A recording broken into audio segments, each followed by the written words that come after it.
Hey guys, we are live. Welcome back to the Can-Am Connection. Wow, do we have a lot of stuff to cover today. We even got a soapbox, but it'll happen later on in the show towards the end. Because we can't drop all those curse words that Jody likes to say in the first 20 minutes or so.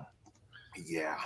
I'm throwing the join link into the chat too, so if anyone's out there and you want to jump on. I thought Magda was joining. Maybe. Well, you know what? I messed up the schedule and I got Magda on my show Friday morning. Well, I had her lined up for Tuesday.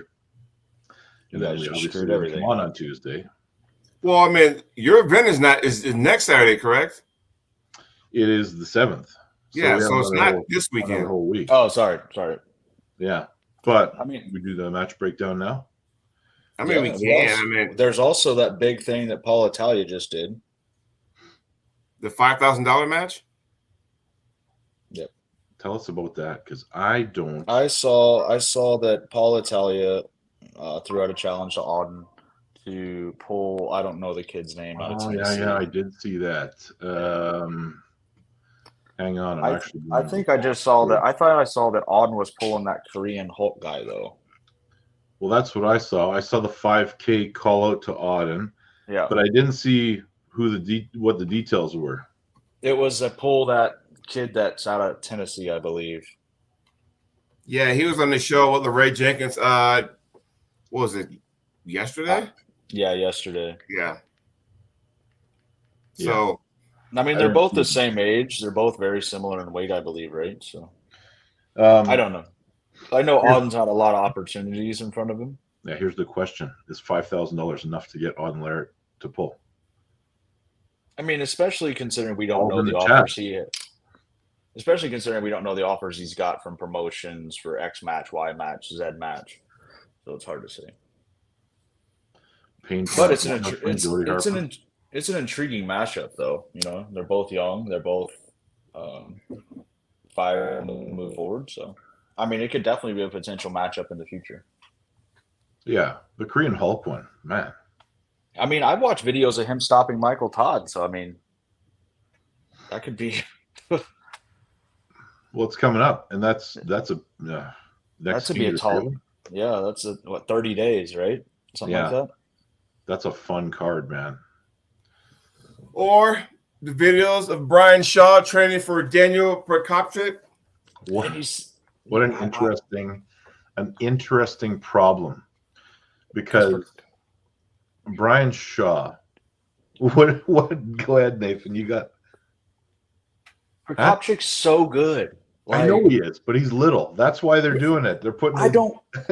Just go watch him versus Alex Krdacha, and that tells you everything you need to know. Well, I didn't see that match. He stonewalls Krdacha. I think left-handed. Yeah, Daniel is something else, and he's a challenge because everything Brian Shaw has learned in arm wrestling up to this point has not prepared him for a guy with a short little arm like that. I don't know, man. He's gonna. You don't want it to be a gimmick match, right? You don't want that, because when you have a person like Brian Shaw who moves the needle, right? Let's be real. When I talk about moving the needle, we're talking about followers, right? So if he's taking it seriously, do you want his first match to be something like that? I mean, it's not really a gimmick because Daniel's no gimmick. No, I don't mean like giant strongman against the smallest elite guy that we can think of. See, I knew something was up because Daniel didn't pull right-handed at WAF at Worlds. He won left hand, comfortably, but he did not pull right-handed. So we know he can. What I mean by gimmick, I didn't mean like gimmick as in like he's a joke. I meant like this super duper mismatch. Is that how you want to come into the sport? Does that make sense? Because I thought Daniel was gearing up for what's his name, Artur Makarov. Well, if he's gearing up for him, then he'll be ready. Because remember Artur beat Mindy, and now Artur wants to pull Daniel, which I mean would make sense, right? So both of them are. I mean, that match intrigues the hell out of me personally, but I don't know. Could that just be? We don't know. Maybe it should have been Brian Shaw versus Makarov. I'd rather see a Brian Shaw. Crazy thought. A Brian Shaw 6 months from now against somebody like a Zauer or something like that. No, that's way too much. That's way too much. Well, I'm crazy like that, so. What about the old strongman that used to do arm wrestling? That was an arm wrestling champ. Magnus Samuelsson. Because Magnus is talking about coming back into the sport of arm wrestling. So you have somebody that's been out of the game for a while coming back in. I mean, it's intriguing. Christian Leitner. Okay. He was a world's strongest man competitor who was a world champion at WAF. Yeah. But we're talking 15 years ago, 20 years ago. I was going to say. Maybe more. I was going to say a couple decades at least. But I think there's some intriguing matches to put Brian in. Instead of throwing him against one of the pound-for-pound best arm wrestlers on the planet. Okay, if you do this, if this goes through, right there, or I'm so sorry, that this, is a thing, and they follow through with this, and Brian Shaw doesn't win, and what does that do to him? Nothing. Yeah, nothing. Because he's not supposed to win. Right. But what does that do if Brian does win? What does that do to Daniel? James Clark makes an interesting point. He says, Daniel versus Brian is kind of an insult to Brian. If Brian loses, then I think his audience might think it's a joke. That's where I'm going with this. Yeah, so his audience will be disappointed. Who said it in the comments that he was training for Prokopchik? It was on a video. I thought I tagged you tagged us in it, but I didn't see the comments. You said it was in the comments or something. I've seen it a few times now that that's the guy. I don't know. So, I mean, it's a. Who knows? I'll watch it, but it's a weird match, and Brian Shaw should be handled very carefully if he's truly coming into the sport. It would be interesting to see, though, if Prokopchik and if somehow Brian learns to press and can throw that giant 6'8", 400-pound frame down across Daniel's bicep. So a day ago, and I was like, hey, really, is this a future match? And Post Top Roll 7 says yes. And then but who's Post Top Roll? I don't know, but there's other people that chimed in that said yes under my comment. And Andrea Jakowsverlisde, I can't pronounce that, said yes, and Ingen just announced the winner faces Ogden Larrett. That sounds very fishy. Right. But then the other comment says yes with a laughing emoji. So I don't know, but, I don't know. They could be clickbaiting some people. Well, if they clickbait me, congratulations. You got me. The only way to truly take care of Brian Shaw, and this is going to be a very unpopular opinion, is to make it a work. I don't want to ever see that. Don't start that stuff now. But we did see it once. I don't see Brian being the type of person that would want that either. So. Well, I mean, we watched, and I only say this because he said it on my show back in the day, that he threw a match to Juji Mufu. It was Mike Aiello. Oh, yeah. Don't even give me that. You know what? At the request of the promotion. This is what really started to irritate me, because when you put that match out there, and this is nothing against Juji. I don't know if this is in the soapbox yet, but this is nothing against Juji. But when you put him in the match versus Mike Aiello, and I was like, okay, everybody who knows anything about arm wrestling know that was like, why is this happening? Then, well, I mean, that took away from somebody that actually probably wanted to be on that card. Well, I mean, the match wasn't really live televised. It was during like the commercial breaks. No, it was a pay-per-view match. It was on one of the finales. Juji versus Mike Aiello. Yes, it was on the finale. I mean, it was it didn't change the outcome of the match. No, but at the same time, it's like some face to be saved. Like it was 2-1 in the end. It was best of 3. I mean, we can talk about the fact that him Artem, and Evan Burgoyne and all were in that 8-man tournament where Ryan kicked the crap out of, or Bowen kicked the crap out of everybody. Oh, the bottom 8? Yeah. Well, you don't think that was legit? Well, even no, I think it was. I think it was. I like the concept of it. One of my favorite build-ups was Ryan Bowen versus Chris Gavi. You don't get too much better than the stuff they're putting out as far as entertainment goes. You don't want to start blurring the lines, because then it's like, okay, if we start doing gimmick matches, and right now arm wrestling's in a spot where it's doing good. We got a couple falls. We get kicked in the stomach. That'll bring our sport down a little bit. Then we work our way back up. When you start implementing stuff like that, then it's like, okay, who's going to take it? I don't mind the gimmick. I don't like the work, but I don't mind the gimmick match. Yeah. Now, that being said, we saw the extreme gimmick matches with like the thumbtacks and all that stuff. But, as far as like a crossover athlete coming in, it's a gimmick match. It for sure is. Right off the bat. I mean, the normal path would be to go through, work their way up, hit some tournaments, do that kind of stuff. Like, we haven't seen Brian Shaw pull anywhere in a competitive event, have we? No. Like, Larry Wheels even started pulling tournaments. Yeah.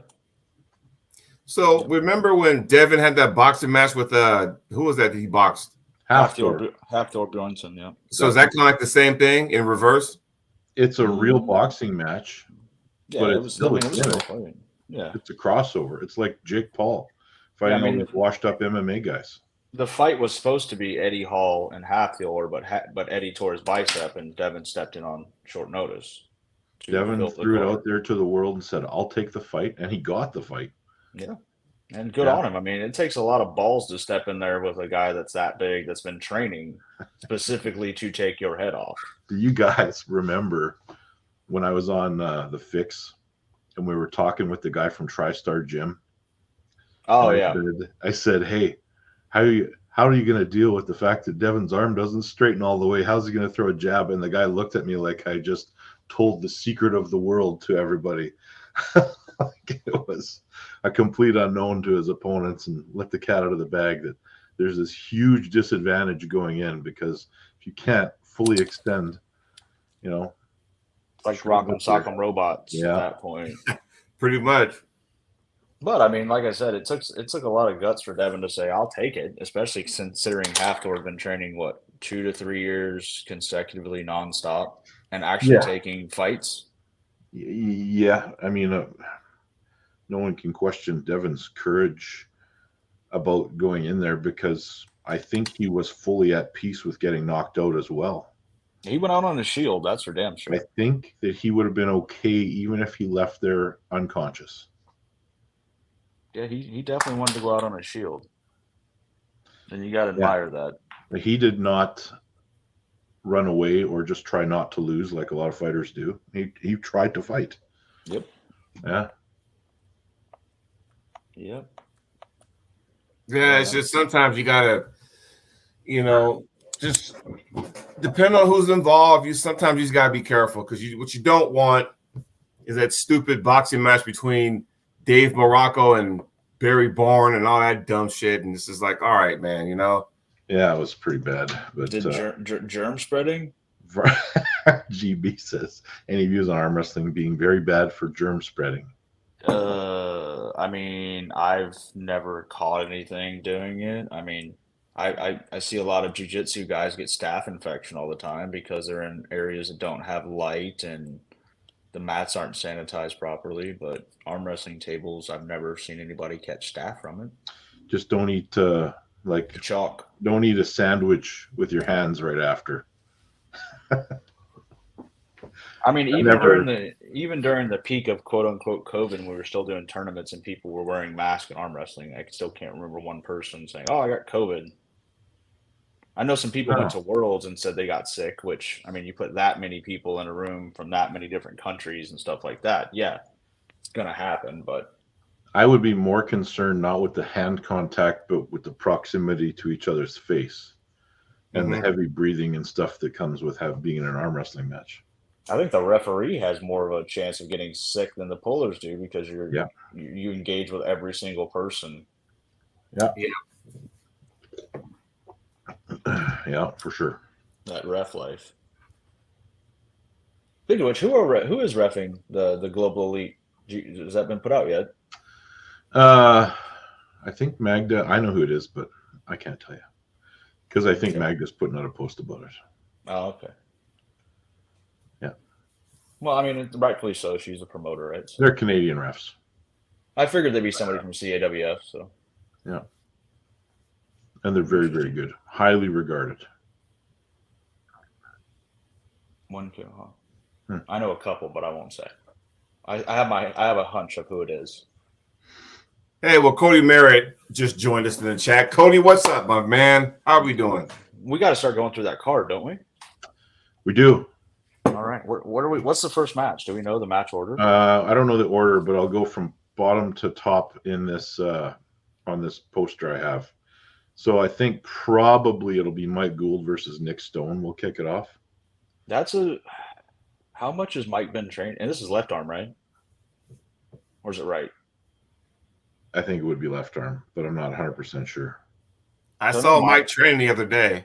I know, because I know Mike drives truck, so it's just like how much training has he been able to put in and stuff like that. Oh, I don't think he ever misses a workout. I think he goes to the gym wherever he stops. Yeah. I don't know how good this other guy is, if I'm being completely honest. I've heard lots of good things.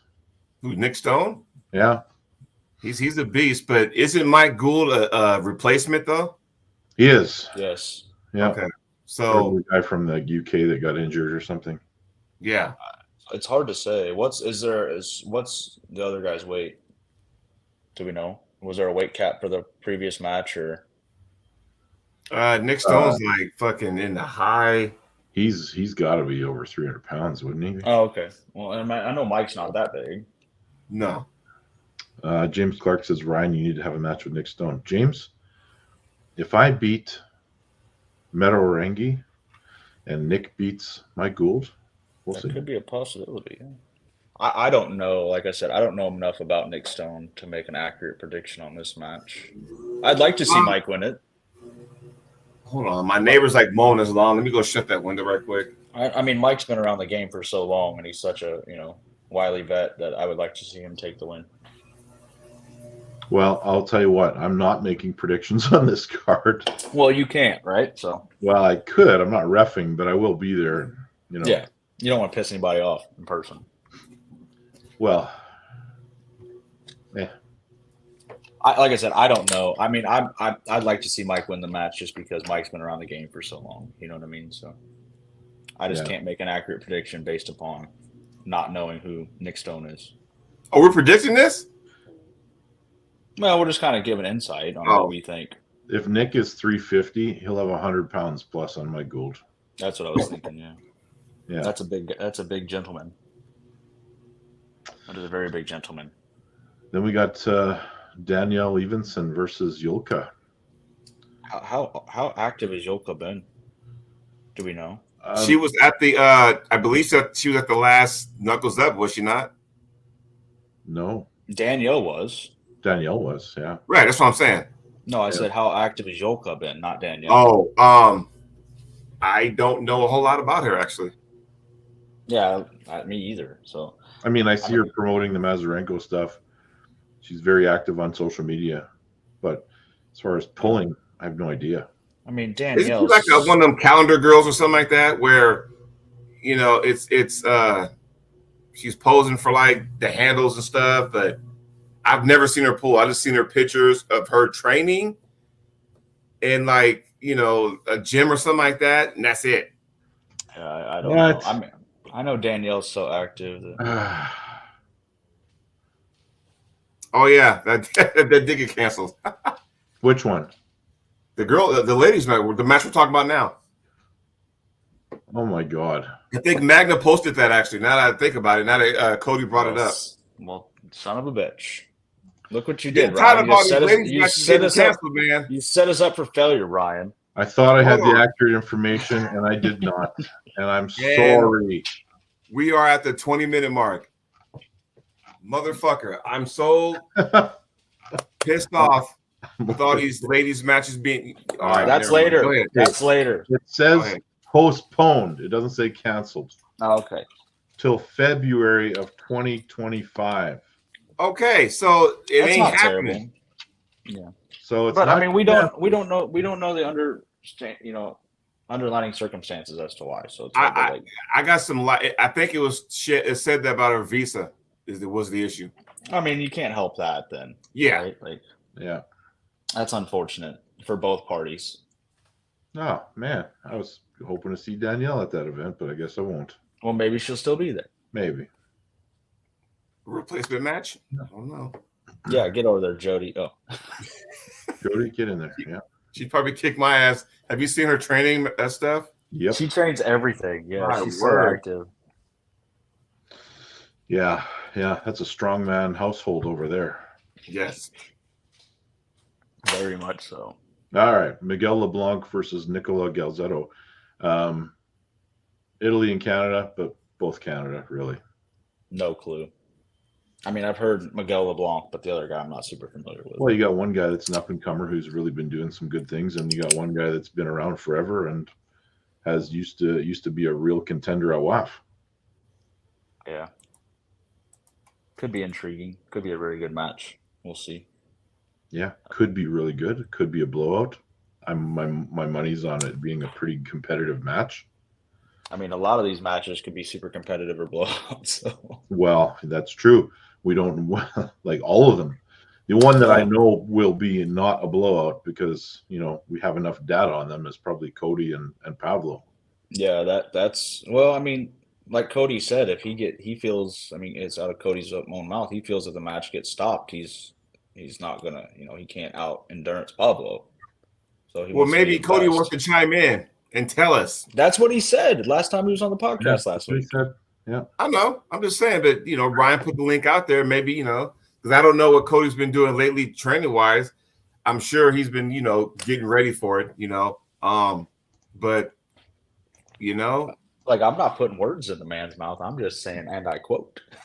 Yes. Well, I'm going to leave this one to a bit later because I know Jody's going to have an opinion on it. Let's go to my match. We got Meadow Warangi, who is in Canada already. Well, he's acclimating. Posting some bullshit with the Vancouver guys. And he's over there right now with Dave Hicks and those guys? Yeah.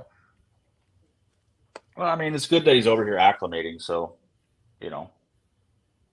less chance of anything catastrophic happening, which is good. Especially considering what hits the next week, he's going to be in New Jersey. So, well, it's bold. Travel across the country, eat strange food from a strange land, pull once, and then pull a week later. I can't come to Canada. I'll leave like 400 pounds. So, didn't Jablonski do that? Went to Knuckles Up, and he went to Arm Wars a few days later or something like that. Yeah, and pulled Devin. So I mean, he beat two really strong guys. He beat Chafee and then beat Devin. Yeah. We always get him in the vehicle. I know, he's always on duty. Have you got prisoners? How you guys doing? Next time we get you on here, you got to have somebody like in handcuffs in the back seat. I'll volunteer. Well, I'd probably get in trouble for that. What if it's me and I'm in handcuffs? That'd be okay? I volunteer. If you're gonna put Nathan back there, you better be have a leg hogtied. I don't know that the agency would appreciate me filming with. Oh, we lost. Oh, geez, there you go. Damn it! Right at the best part. He's back.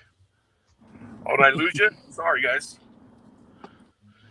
You don't think he appreciates the agency would? You don't think they would appreciate you doing that? No, sir. I do not think they'd appreciate it at all. They probably might even have issue with me having my uniform on while on this podcast. We won't send them the link. Yeah. Yeah, I don't know if they're really going to pay that much attention. I think you're good. So Cody, in the Pablo match, what worries you the most about the match? Well, I did say last time that if he stops me, I think I'm in a big trouble, and I still believe that.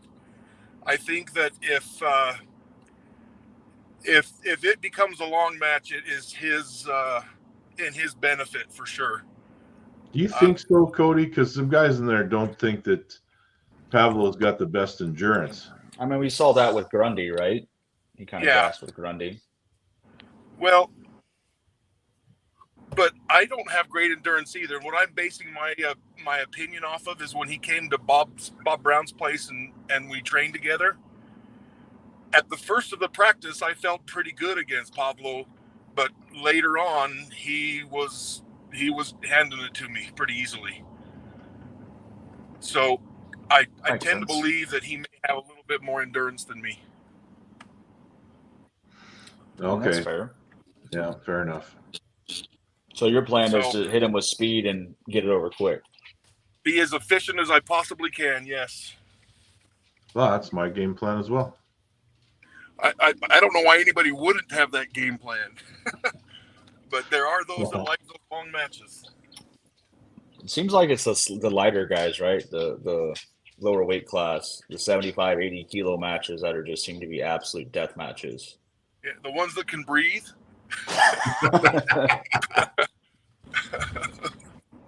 Yeah, those guys. So I'm super excited about this event. Like, I'm really stoked about it. I spent 2 years of my life in Toronto, and I haven't been back since then. It was way back in 1993 to 95. So I'm kind of stoked about going back and being there, and yeah, it'd be fun. Well, I'll venture to say you'll see a difference. Well, I'm sure it's changed a lot, but I'm still excited to go back. Yeah. Is there talks about after this match, the winner of it potentially pulling Corey? Well, so that talk has already been made with the match between Travis and Corey. I was already told I would have the match of the winner there. That's good. And that's supposed to happen at not the next Knuckles Up, but the following one. Oh, that would be January? No, it's supposed to be in December. Ooh. And it's supposed to be in the U.S. Knuckles Up? No, he's talking about King of the Table. Or not, I'm sorry. I said the wrong King of the Table. I'm sorry. Oh, okay. Yeah, I think Will are going to be pissed at me for you saying the wrong thing. No, I think that's the same one they're targeting possibly Levon and Jerry at as well. Yeah, okay. Yeah, if that's the case, that's December. Yeah, December. They have not got a venue in place yet, but from what I've told, it's supposed to be the second week in December. I mean, that's going to be an outstanding card then if you have the number one left-handed North American ranking on the line. You have the number one open weight ranking on the line in the world. I mean, yeah, it'll be a big event, I think. Good Christmas present. Oh, Jesus. And the fact that it'll be done in Vegas, too. I mean. Yeah. So originally it was supposed to be in Vegas, and I think it still is, but they've been having trouble, like, securing a venue at the right amount of money or something. I don't know the whole ins and outs about the business side of it, but they have looked at other locations as well. They can have it at my garage. I won't charge anybody. How about that? Yeah, but then you can't get nobody sitting in there, Jody. Hey. If you want to see it that much, you'll show up. They can't afford Vegas. They can always go to Branson, Missouri. The redneck Las Vegas. I've even heard talk maybe at Monster Factory. So I've heard a little bit about that. So I don't know for sure. Oh, yeah. There's home court advantage right there for Corey. It is. Big time. I don't know if that's good. Would be such a good thing. I mean, there'd be a lot of nerves involved with that too, I think. Yeah. Well, yeah. It's going to be a big match. I'm actually, I shouldn't be like looking at that match right now, but it's kind of hard not to. I've got to deal with Pablo first, and he's no joke. He's a serious competitor. he's a stud, and on top of that, he's a freaking amazing human being too. So, I mean, isn't Pablo arguably better on the left than he is the right? yes, I would say that. Yes. Yeah. And I know you don't want to overlook Pablo, Cody, but I think your match is already set and solidified. But I don't, once it's already set and done, I don't think you have anything to worry about. But I understand what you're saying as far as, okay, it's cemented, the ink is dry, but I don't want to just focus solely on that because you got Pablo, the one person of anybody you don't want to overlook. Yeah, for sure. And Pablo's been making huge waves, so.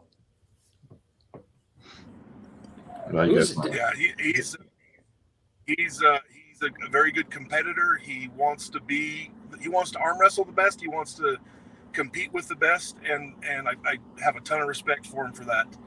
There are a lot of people in the world that will take matches that benefit them only and benefit their reputation and to get their name out there more, and I don't understand that very much. Has he pulled since he's had surgery?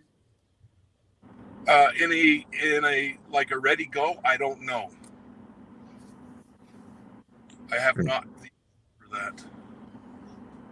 Because that would be a big difference, I think, or something to look at. Because when you're training, whoever you're training with will keep you safe. But when it's a ready go, it's ready go. And so, can that elbow take that torque or that pressure?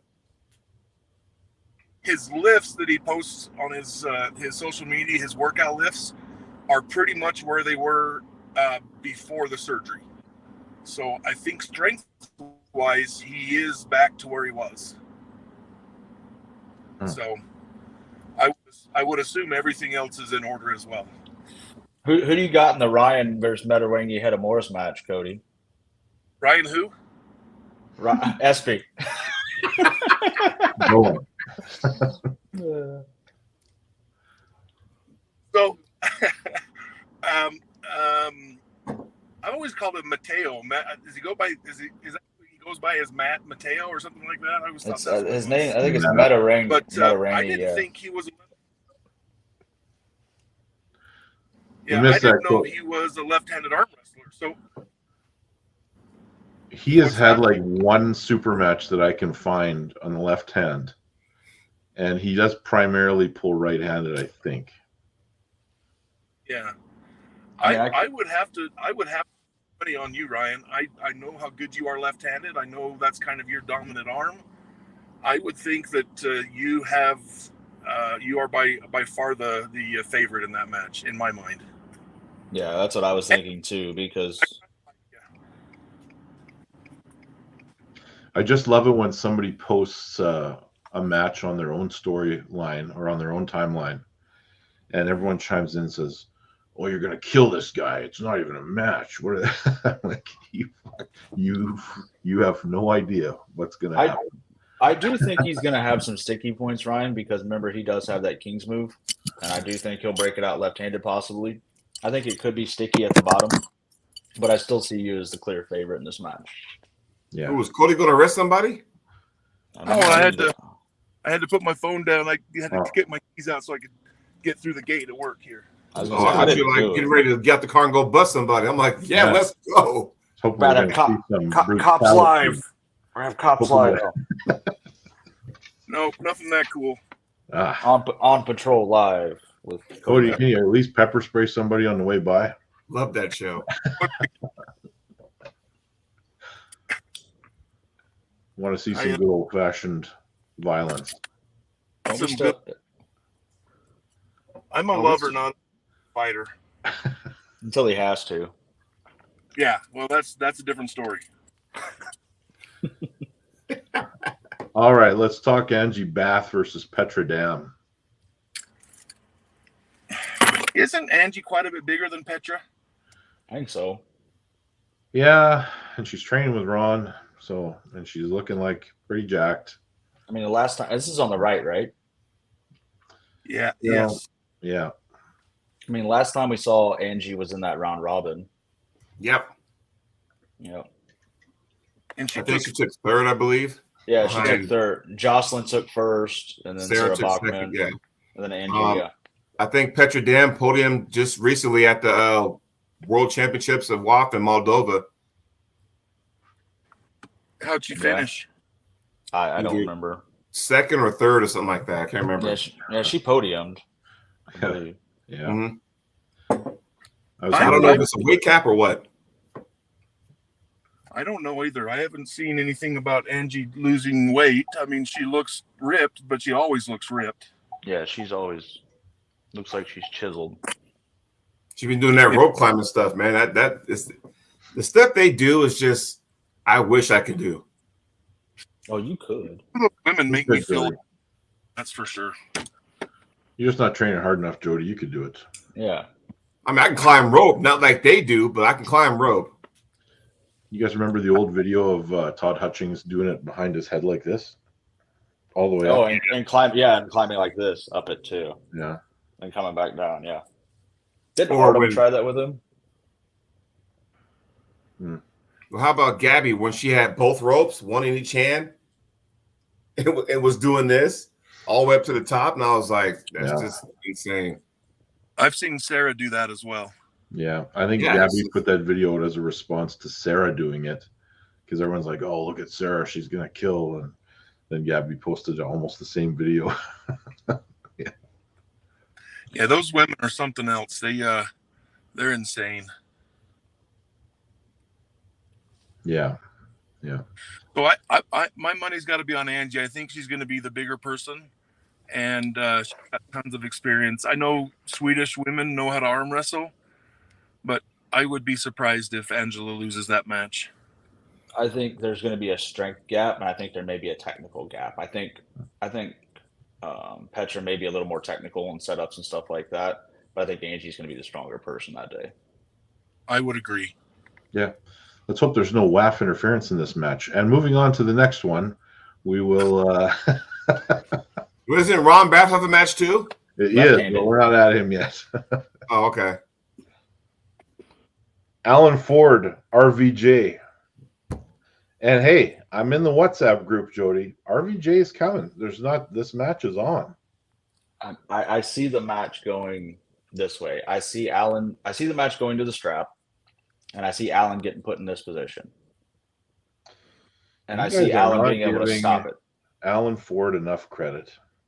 I'm just saying, I think RVJ's hand is going to be too dominant for Alan's, but I think Alan has that super sticky point when he has that bent back wrist and has all that side pressure engaged, and it could potentially cause Rob a lot of fits. But can Alan finish that way? If the hand is taken here, right?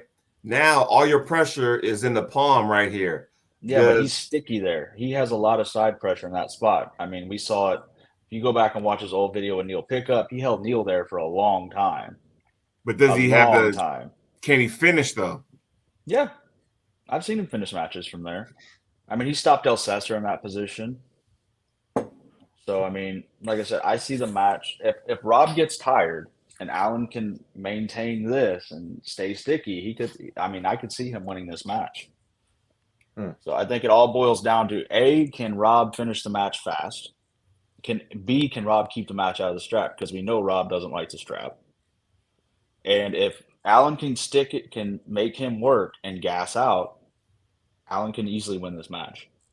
I'm not going to say it's going to be an easy win, but there's potential to win the match. I don't see it much of a gap. I see like 55-45 in the favor of Rob.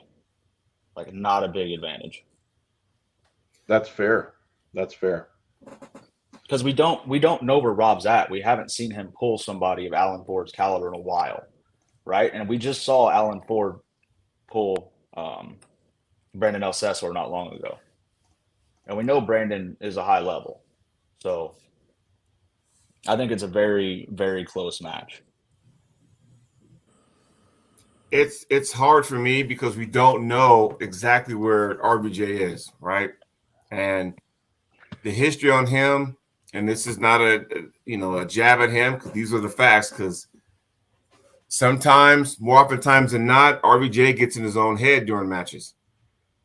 And I'm not sure where he's at mentally. I'm not sure he stopped. I'm not sure he's been training, but He even quit doing YouTube to kind of get away from all that. He canceled one match, and then, he's taking time off. So I'm not sure where he's at. I really don't know. I mean, we've seen RBJ look like a world beater where nobody in the world can touch him at his weight class, and we've seen him look like where the hell did that Rob go? You know what I mean? Right. So, like I said, it's a tough one to call, but I give Rob the slight advantage just because of his natural advantages that he does have in the match over Allen. Yeah, being his hand. So, well, then we've got, of course, the legendary Ron Bath versus Peter Kajchuk, I think is how you say it. I don't know how you say it, but it's hard to bet against Ron Bath. Well, that Peter, I don't recognize that name at all. I don't know. I don't either. Isn't he pretty much a giant, that guy? Like, he's a huge guy. Well, I think when you get at certain levels and certain sizes, I don't think the weight makes that much difference. Ron's pulled heavier guys his whole career, and he's done just fine. I don't think he's heavier. I think he's just longer. Oh, maybe. Yeah. But I have a hard time betting on somebody that I don't even know their name against someone everybody in the world knows. You know what I mean? Especially considering we know Ron can get in those absolute grinding death matches and come out on top. I mean, look at the Zurab match. I mean, Jesus Christ. And he was that close on that match. Yeah. Still takes a special individual to beat Ron Bath. So he's a hard guy to bet. Do we see the Ron Bath who went down 2-0 to Chan Shaw and came back and won 3 straight? We could potentially. That's the thing. Like, you can't bet against him. He's a hard nut to crack, that's for sure. Like, it takes a really good person to do that. He looks super strong too. Like his last post with him and Angela, they were flexing and he just looks big. He looks big. Big and ready. Yep. Ow. What else do you guys want to talk about before we get into the real controversy here? Oh, I'm quacking. Hold on. There was something else that was going on this weekend. Let me see if I can find it. Well, there's a couple of things. There was the whole Devin offering up that match with. Oh, yeah. Leonidas? No. So he offered up the 105 title match to Todd Hutchings. Oh, I must have missed that one. Yeah, Ingen actually put it out. That's what I was trying to pull up. Ingen showed a post. Ingen Terzi. Post. So Ingen put out a text thread between Todd Hutchings and Devin. And it said, Todzilla, Devin offers Todd to pull Petrenko first, and here is Todd's answer. Todd said, "No, I'm good. I've accepted an opponent already. You go ahead and pull Petrenko, then I will pull Petrenko at the next event for the championship." Oh, that's yeah. I love the dig by Mr. Hutchings there. Yeah. He might as well try to, beat the guy that beat the guy. Yeah. Yeah, it's a great dig, because they do have that kind of relationship, and and honestly, it's not an easy match for either one of them, especially at 105. Especially the way Petrenko looked in his last match against Dadikian. I mean, that was scary. Yeah. So I mean, and then what else was there? There's Devin and Leonidas. That's 30 days out on the left, which could be we don't know if there's. Obviously, I doubt there's a weight cap for that match because Leonidas, I don't see him ever making 105.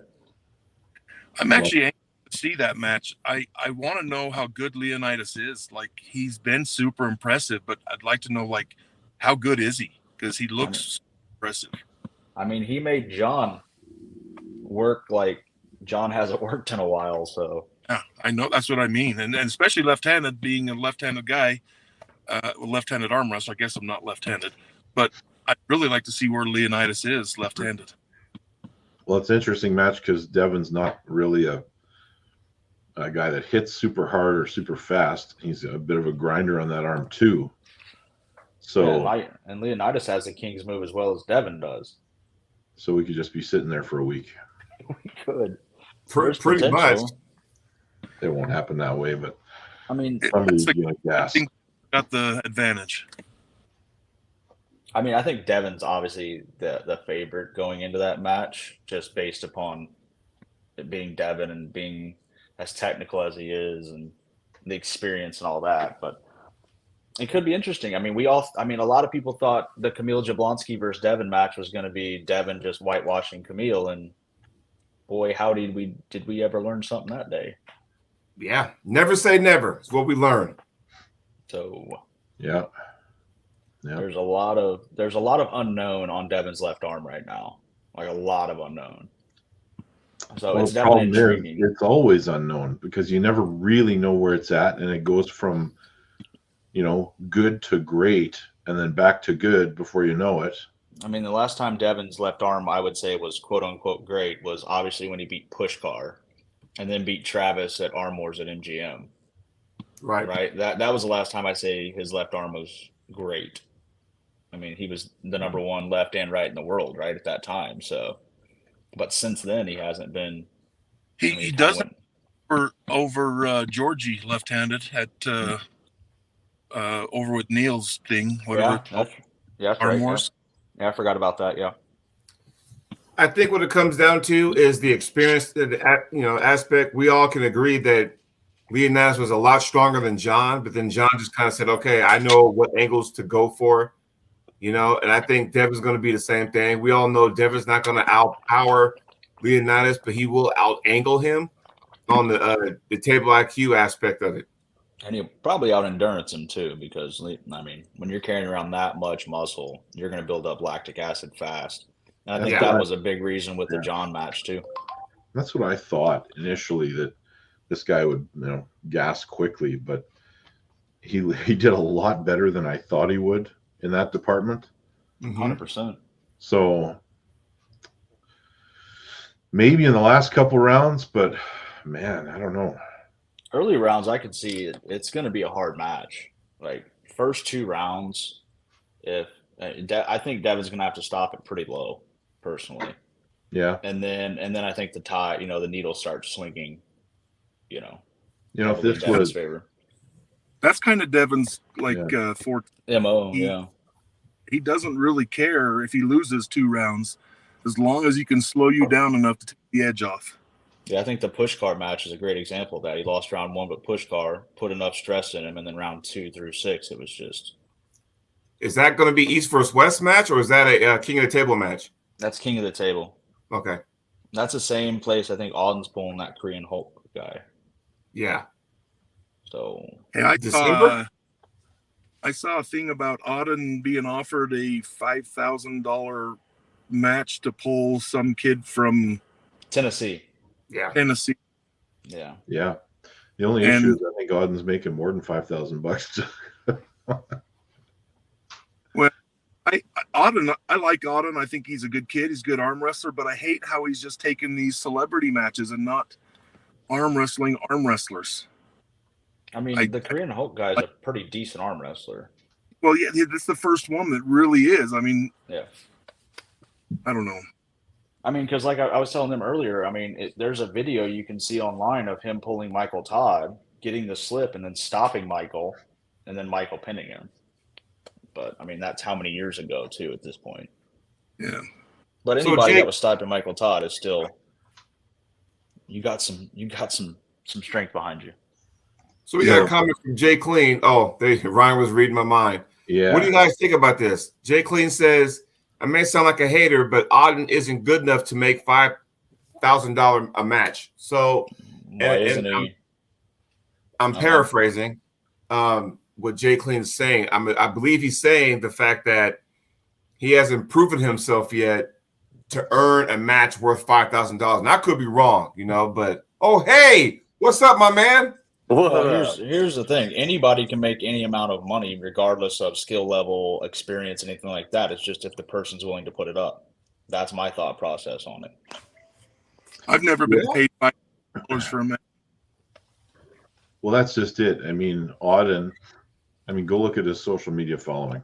That's all you need to know.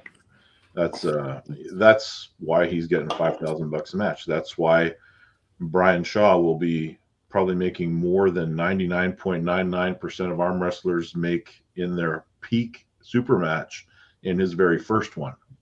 Moving the needle. Yeah. Hey, Tim, why'd you got to show up with all that bling on your wrist, huh? What the hell? What do you mean? It's just a watch. It's just his Rolex, you know. It's game day. Son got football today. Oh yeah, sorry. My bad. Shit.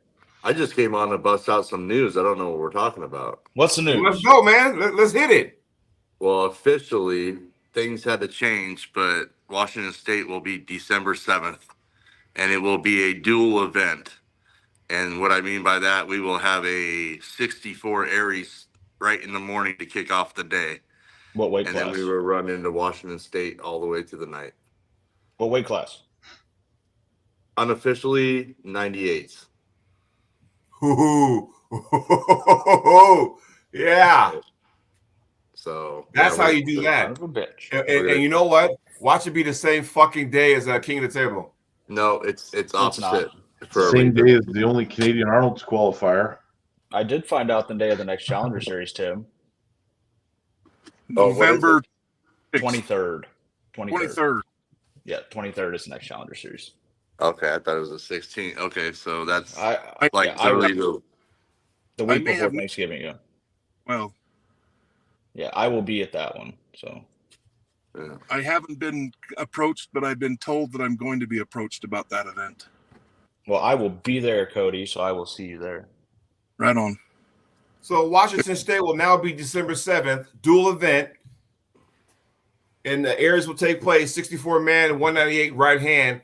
Also, Washington State will be an Arnold qualifier, correct? Yep. There you go.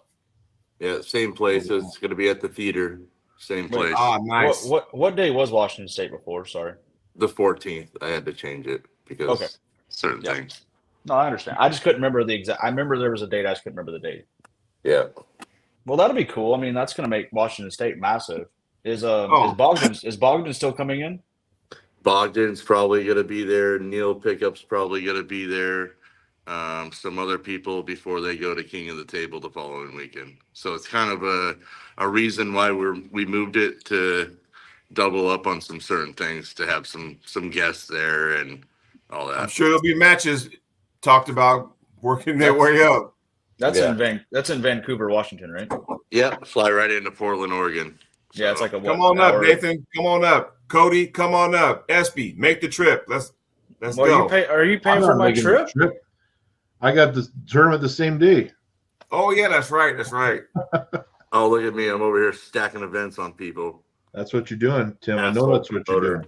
Jody, are you paying for my trip up there? What's that? I said, you gonna pay for my trip up there? We can go out for a beer. Man, you fly out of Dallas. It's like pennies on the dollar to come to Portland. I'm gonna put you that. Hold on, I gotta check now. $8 you're counting pennies for. Yeah, why am I counting pennies? I don't want pennies. It's funny that way. Yeah. Hey guys, we got something we got to talk about before we jump off the air. And, God, man! I got to go pick the kid up. Okay. She's at school. She's got play stuff today, so we may see a mass exodus from the show. What are we talking about? We need to talk about a little bit of a controversy around a match. Hey guys, it was nice seeing you guys. Hey, yeah, my assistant's calling me. All right, Tim. Good seeing you, buddy. See you later. See you, Cody. You don't want to be in on this? Well, I go too here pretty quick. What are you talking about? Nah, you should probably sit this one out, buddy. You have an interest that needs to be protected. Yes. So you want me to leave then? Is that what you're saying? If for your own good, you should probably dip out of this one. All right, buddy. Talk to you guys later.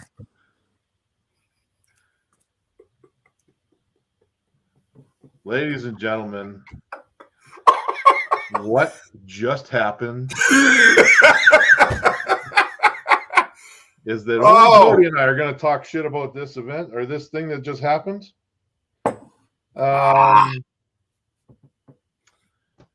Okay. I'm just going to read Paul Italia's post that was posted like 15 minutes ago. And I'm paraphrasing some of it. We need to hear from WAF directly, but they've banned these 2 female athletes from competing at Knuckles Up 4. So there was a women's match on Knuckles Up 4. It was canceled. And the word is that there was WAF influenced them to not go to this. Considering this match has been set for months and promoted, then to wait 2 weeks before to threaten them with WAF bans shows their true intentions. We need answers. And then there was a response. But we have this situation where we've been in it before, where WAF has interfered with a promotion in North America and influenced athletes who have a real interest in staying in the good graces of WAF and or whatever affiliate organizations they may have. You know who I'm talking about, where they've influenced athletes to not compete in certain places. Jody, where are we going to go with this? Well, let's first things first. When you have a show that had 5 people and then like that it's down to 2, that's how you know it's getting real. But let's start off by doing this. The promoter in this situation would be Knuckles Up, right? The High Five guys. And the first thing, by the way, let's first start this off by saying none of this information came from the High Five guys.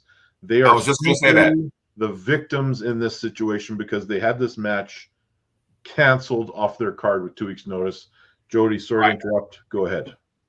So, for me, it's out of their hands, right? So they're completely innocent in this. Now, what I would say, if WAV had a hand in this, and that was the case, that should have been dealt with earlier than now, because then I think maybe the High Five guys would have got a replacement, because they're also trying to go, hey, you know what? We're also going to put the spotlight on the ladies too for our card, And now with that being wiped out, it's like you got to scramble for somebody. I don't know if they can pull the trigger on that. Maybe get a different opponent, or even another ladies match. It's kind of late in the game now because now we're 2 weeks out, So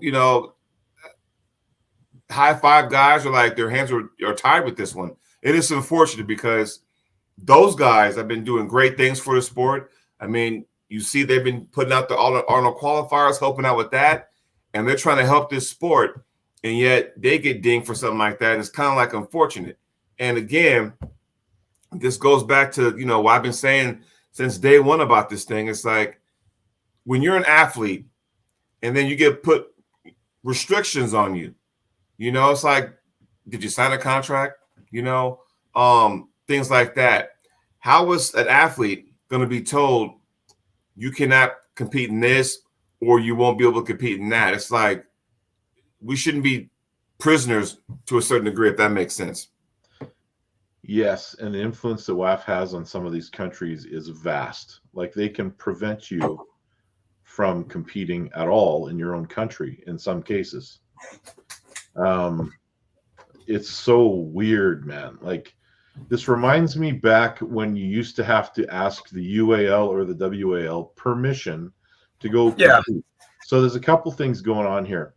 Jay Clean says Jody and Ryan should probably put on a wig for a good cause. I'll just go ahead and do this. Yeah. This is my Aries.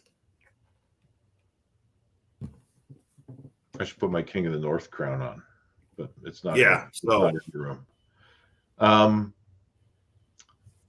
You have this situation where somebody, or you have WAF who probably wasn't even aware of the match until someone asked. They shouldn't be impacting other promotions, events, especially when that event has nothing to do with their competitor in IFA. Right. And then you have this all of a sudden a situation where you're told that you should probably ask WAF if it's okay, and you're not actually under contract with WAF. And that's the whole thing, Ryan, where you kind of go, or I guess in this video you could be Ricky. So Ricky, like you were saying, and this is what gets me. You know, we live in a society now where, you know, not everybody has a sponsor. So what do you have to do? You have to pump yourself up. You have to promote yourself. And it's hard to do that when you get that opportunity, right? And now that's been taken away because of some other organization or some other, you know, situation. Now I can't compete. And who's to say that, okay, if you're telling me I can't compete over here, you know, come September 14th, then are you promising me a national?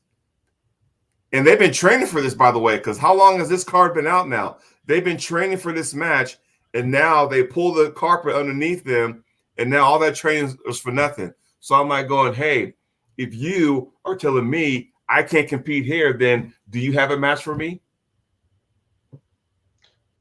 Yeah, they're not doing that. They're just saying if you go there, you're going to be banned from WAF. Okay, well, you're banned from an amateur organization. So at that point in your career, you make a decision. Because as far as I know, if you're not in good standing with WAF, you do not go to East versus West either. So I've always said this too. In this sport, it's about your path, right? It's about, you know, what do you want in this sport? Like, I could talk about this. Matter of fact, I took this thing off. I can talk about it because I got no aspirations of going to East versus West or King of the Table for various reasons. One, I am not an elite puller. Therefore, they ain't calling me. They ain't, you know, knocking down my door to have me compete there. I will not go to a Challenger Series. It's the invitation only, I believe. I am not good enough to do that. So I can talk freely about this and not give a fuck. Yeah. James at Clark, the 1 hour, 1 minute mark. James Clark said, are they doing that because of the affiliation that Arnold's had with IFA previously? If that's the case, James, they need to educate themselves because it's not the same group running the Arnold's, and Arnold's is not affiliated with IFA. Right. At all. I'm kind of where you are, Jody, in this chapter of my career. I don't anticipate, you know, a huge participation in East versus West or WAF again. Maybe WAF someday, but I mean, I'm still going to speak my mind and I'm going to talk about it. And I don't like this. You take a guy like Kamil Jablonski. Kamil Jablonski is in a situation where he had no choice. If he wanted to go to the Worlds through the normal path of going to his nationals and then on to the Worlds, he had to go to IFA because Poland only has an IFA affiliate. There is no WAF affiliate. Well, Kamil is now just a professional arm wrestler who will compete for King of the Table, East versus West, or wherever he gets a match. Right. But that means he's also made the decision to never compete again within his own country. And that's sad because, again, this goes back to my argument with the IFA and the WAF. You know, how is somebody going to tell me, and this is, you know, I'm not saying this is Simon's deal, but when you go to IFA Nationals and then you can't go to, you know, U.S. Nationals, which is affiliated with WAF, how is somebody going to tell me I can't represent my country? Who made that rule? Like, seriously, you know? They want a monopoly. I'm telling you, dictatorship. What's that? They want a monopoly and a dictatorship. And here's the thing: we just got done with the Summer Olympics, where we saw some of the sports I can't believe that's like breakdancing. Like, all right, where the fuck, you know, that's the Olympic sport now. I don't foresee, you know, Sweden breakdancing or fucking, you know, South Africa, but whatever. But knowing that, and I'm thinking, okay, Summer Olympics are done. It kind of got me, you know, feeling like, man, these athletes are representing their country. And then morphs right into WAF Worlds, you know, that took place in Moldova, you know, and then now we still got the IFA Worlds coming up in Greece at the end of next month. And I'm like going, okay, that right there for a moment made me go, man, I need to get back there. I want to represent my country. And then this happens. And it's like going, you know, here we go again. It almost makes me want to go, if I were to go out there and win a world title, because I think that's one of my things I want to have on my resume when this sport is done with me, is have a world title. But I got this suspicion that if I were to go ahead and do that, is it gratifying to me?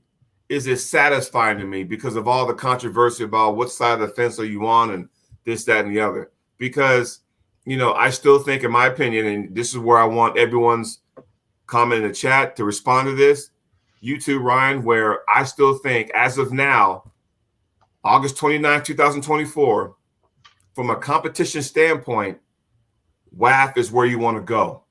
However, all the hula hoops you got to go through that is stupid.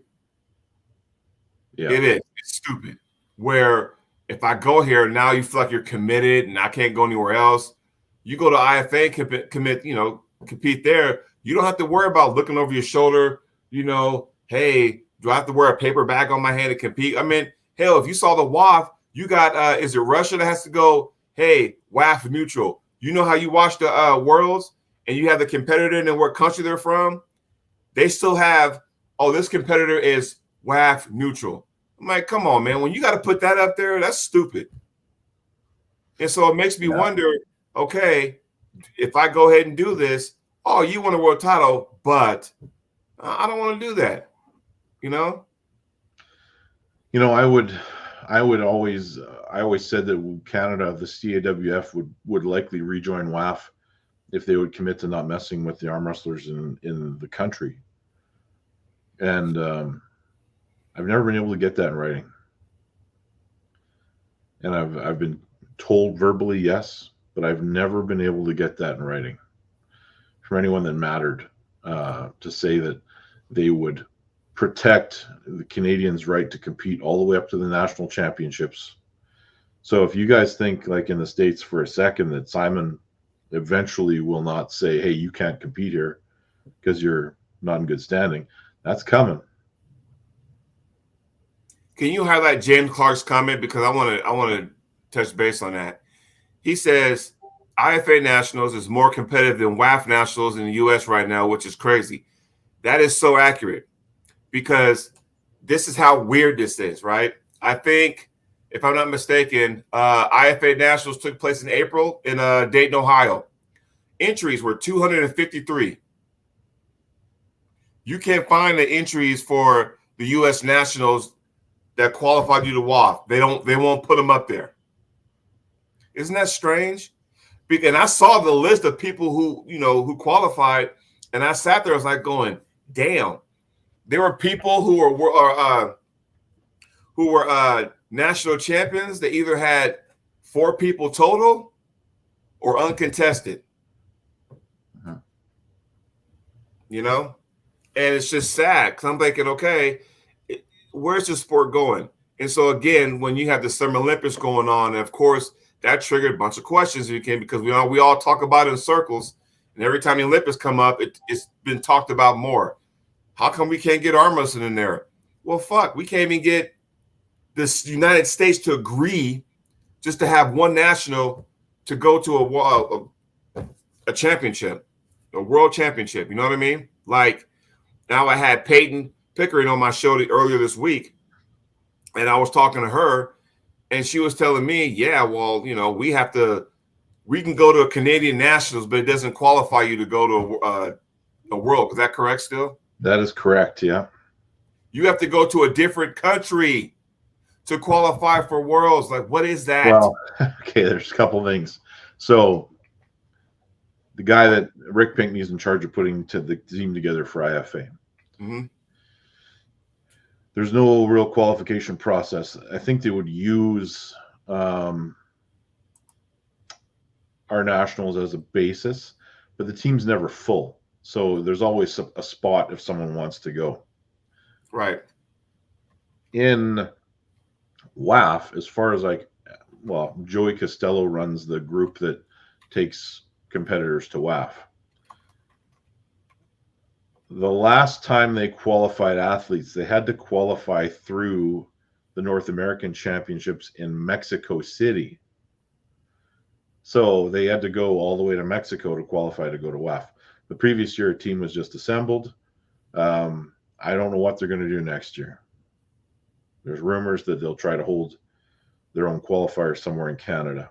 But Honestly, don't know. It's a bit of a shit show, but the only thing we can do is, build arm wrestling within Canada. We can't, we could make the decision to go to IFA, but that'd be polarizing, and we could end up in a position that we don't want to be in. And Jay Clean, don't even get me started on the steroid use. That'll probably be my next soapbox on my channel. Oh man. But do you see what I'm saying though? Like, it's a sport we all love and do. And now look where it's at right now. And I'm glad on one half of the coin that there's so many promotions out there that, you know what, I don't have to worry about that dumb shit. Because it's like, do I really want to put myself through that for a world title? And, here's my co-host right there who's done it all. Hall of Fame, Canadian national, provincial champion, WAF champion. So you've done it all to where at least you won your titles before all this garbage is going on. Yeah. Yeah. But here we are again, and it's not going away. And it's sad because now I was looking forward to the match. The ladies, hello, we've been trying to back them up for so long now, and that got pulled. Like, come on, man. Really? You are killing me right now. How many ladies were looking forward to that match, and now they can't see it? I don't know, but It's unfortunate. And once again, I'll say it one more time. As Ryan said it, and I'm saying it, and we'll repeat it, this has nothing to do with the promotion. So their hands were tied in this. They had no say in this. So just want to put that out there. Jay Clean says, I don't think there's a single world-class guy over 100 kilograms who's natty. I'm glad he said world-class because I am not world-class. Well, it depends what you qualify as world-class. So winning at WAF, there's drug testing. Winning at IFA, there's drug testing. Is that world-class, or are we talking about East versus West and King of the Table guys? That's elite. Yeah. Because that's different because, hell, all you got to do is look at Devin. How big was he pulling Levon, and look at him now. Don't tell me, come on. A lot of these guys have even talked openly about it, so it's not a huge secret. But, right.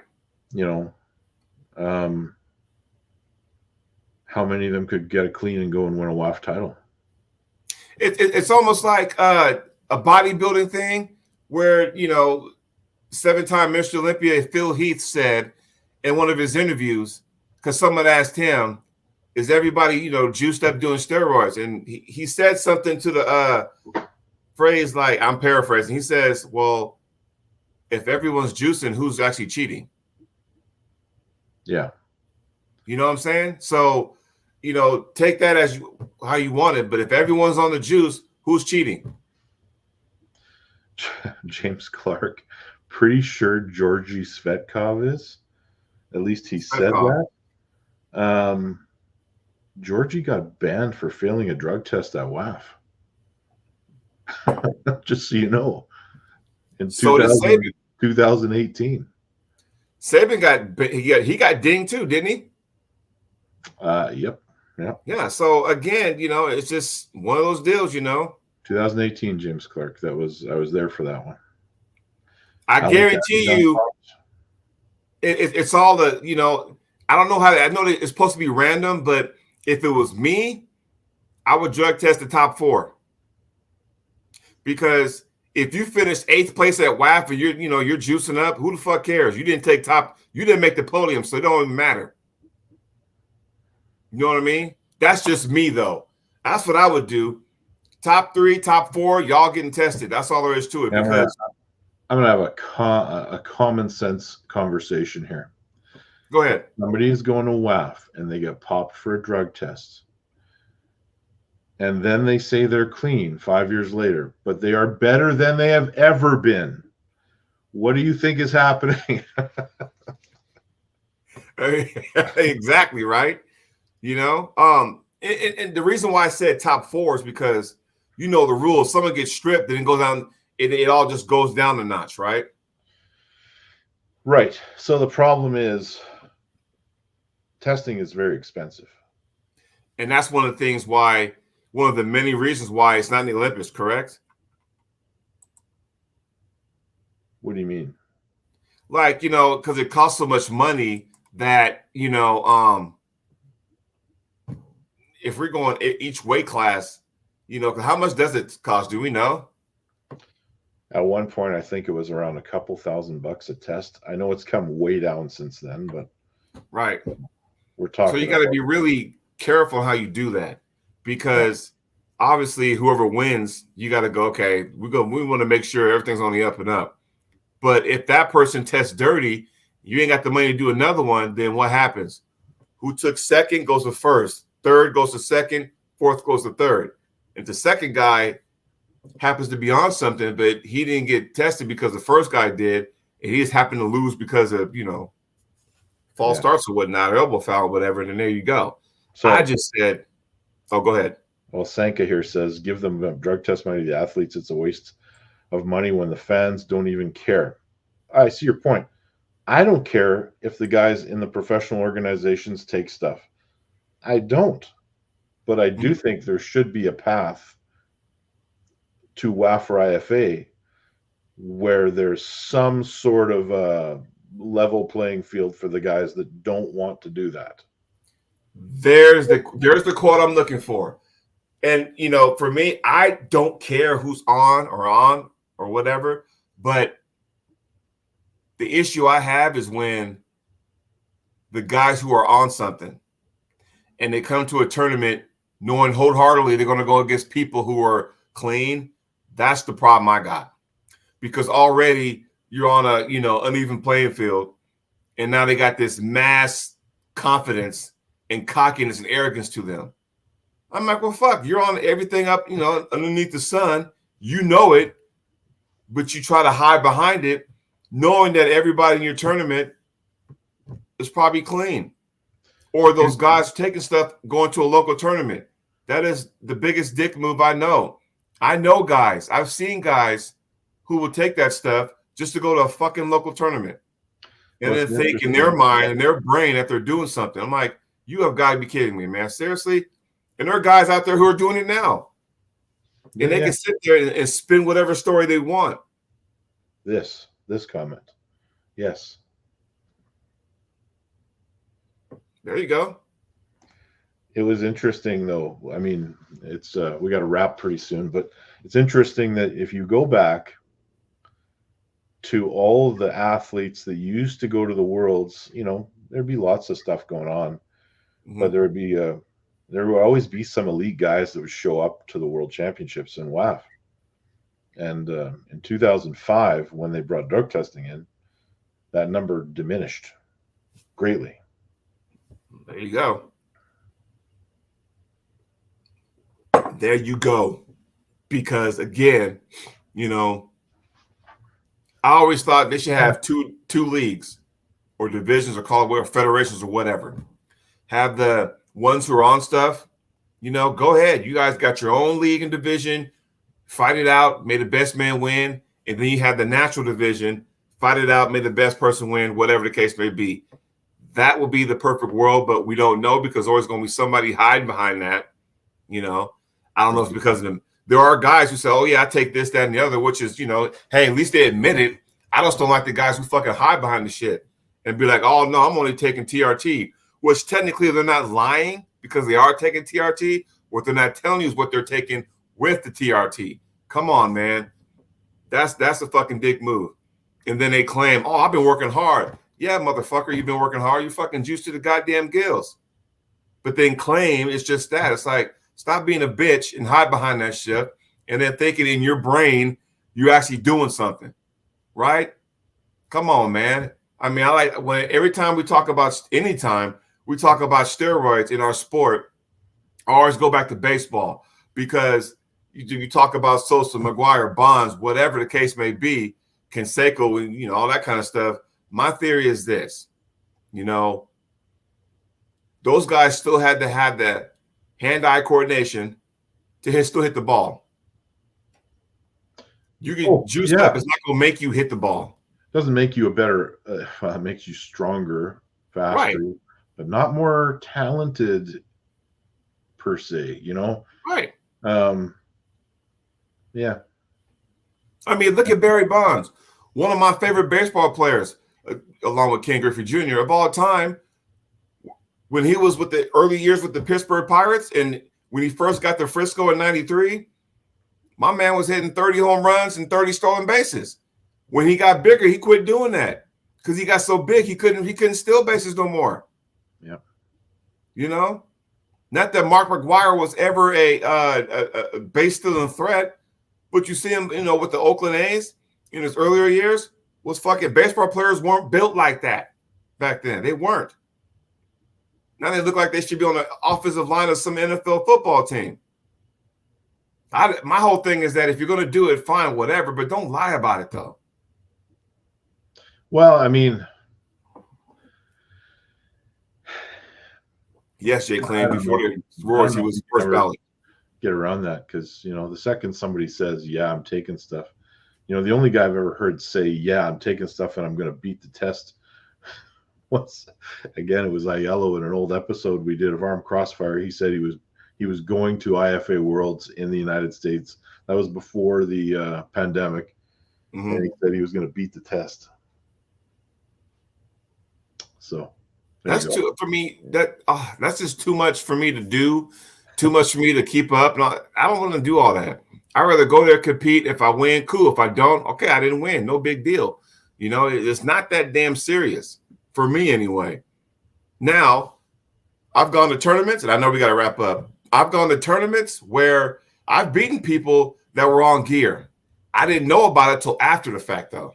Now, would that have done something to my psyche? Probably, if I would have knew it beforehand. But, you know, now I have a good idea. So now my approach is like, all right, motherfucker, you know what? Hey, I'm going to be the reason why you're going to fucking stay on gear. Or whatever, however you want to approach that situation, you know, whatever. Or you can sit there and go, well, you know, yeah, you beat me, but did you beat me?